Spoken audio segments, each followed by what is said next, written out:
I'm here with Jeff Miller from ActiveVideo. Good to see you, Jeff. Thanks very much for coming. It seems as if apps are finally having their moment in the sun, as it were, and is getting ahead and being just as significant, if not more significant, than the channel numbering system we've had for goodness knows how long. Why do you think that is? Well, I think Netflix sort of broke through a few years ago with the concept that a consumer can find anything they want whenever they want to have it. They train consumers really to like to be in more control of their television experience. And with the advent and success of Netflix, other content operators and service providers see the value in giving consumers content the way they want to find it. And so, now there's sort of an explosion of apps occurring as the content owners begin to create their own brand and express their own brand directly to the customer and provide their own user experience. Do you think the service providers are working well with content providers in bringing the right apps to market and in the right place? They're starting to. I think they resisted the change initially, but they've embraced it now. And the application and the concept of an app store, or a depot of apps, has now become a part of the television experience, and I think it's going to do nothing but grow it from here. And of course, your AppCloud solution is helping to ease the pain and making it just that little bit easier for operators to deploy apps to their consumer base. Exactly. I mean, that's why we built it. While the users want to have the direct relationships with the content owners through apps, and the apps have to be a part of the television experience, it's not easy to do, because essentially the operator now has to become experts in loading, maintaining, porting applications to set-top boxes.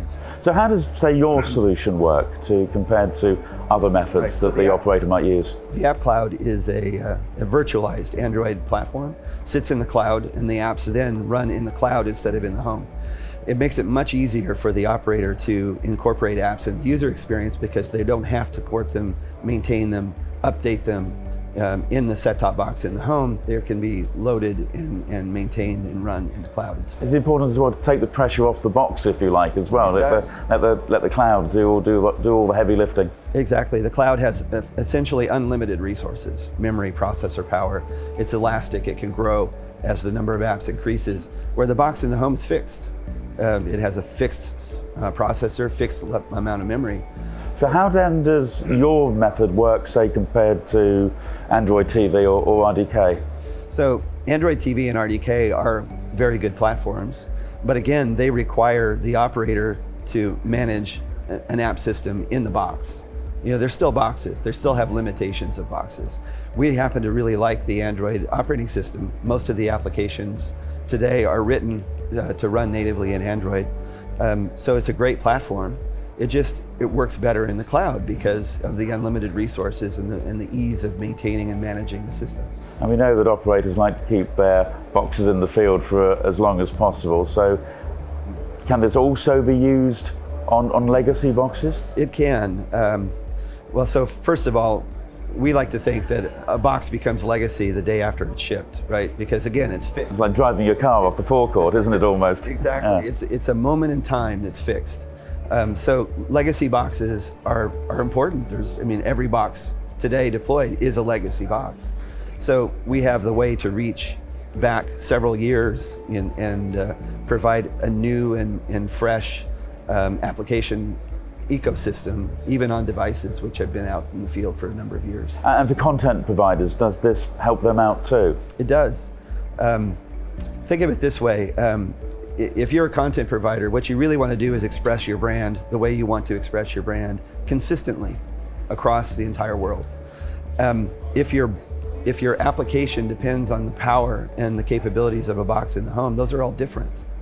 So you have to create either multiple versions of your application, which don't look exactly the same in function, or you write an app that works on the lowest performing box that you're going to target.